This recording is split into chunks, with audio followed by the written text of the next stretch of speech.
Mi nombre es Auraida García, Saya B, obligaciones.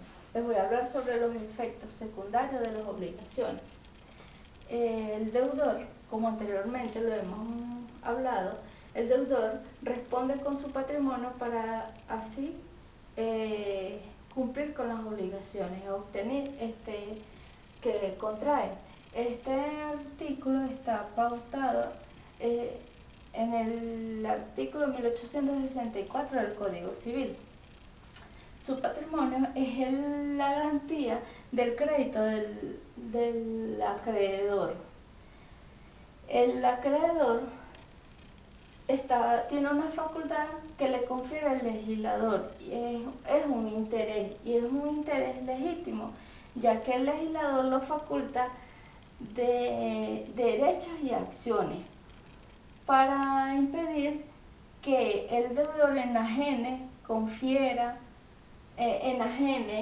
oculte, sustraiga ese patrimonio, para que en consecuencia desaparezca o disminuya la garantía del crédito, para impedir todas esas consecuencias.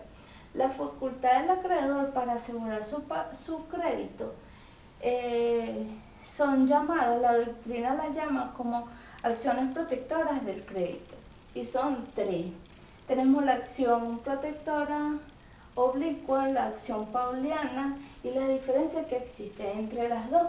La acción oblicua tenemos tres condiciones relativas, que es la condición relativa del deudor, condición relativa del acreedor y condición relativa del crédito.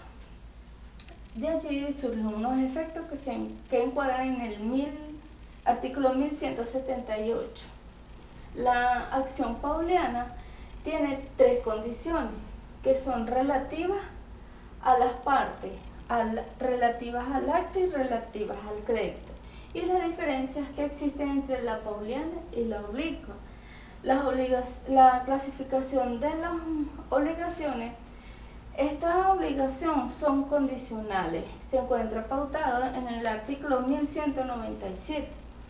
De allí surgen diferentes clases, que son condiciones suspensivas resolutorias, están marcadas en el artículo 1198, y las suspensivas y las resolutorias. Las condiciones suspensivas, cuya realización depende de la eficacia y la existencia plena de la obligación, y la resolutoria, la realización depende de la extinción de la obligación, y esta se encuentra en el segundo parte del mismo articulado.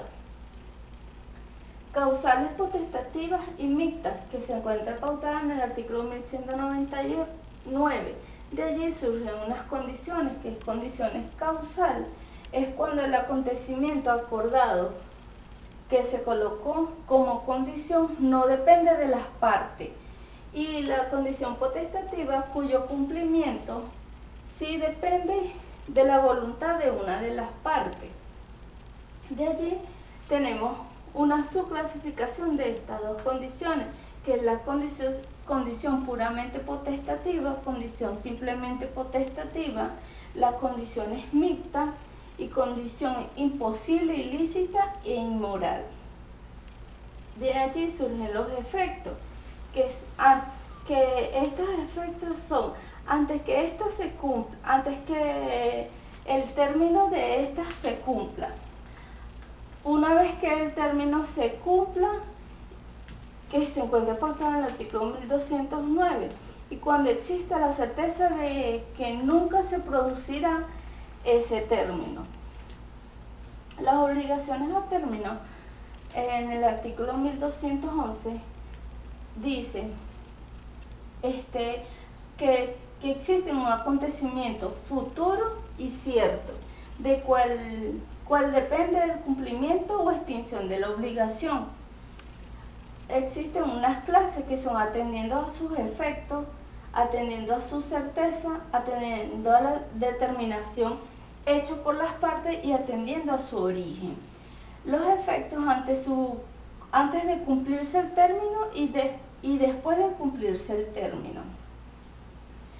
Luego tenemos obligaciones complejas por razón de la pluralidad de objetos y por razón de pluralidad de sujetos.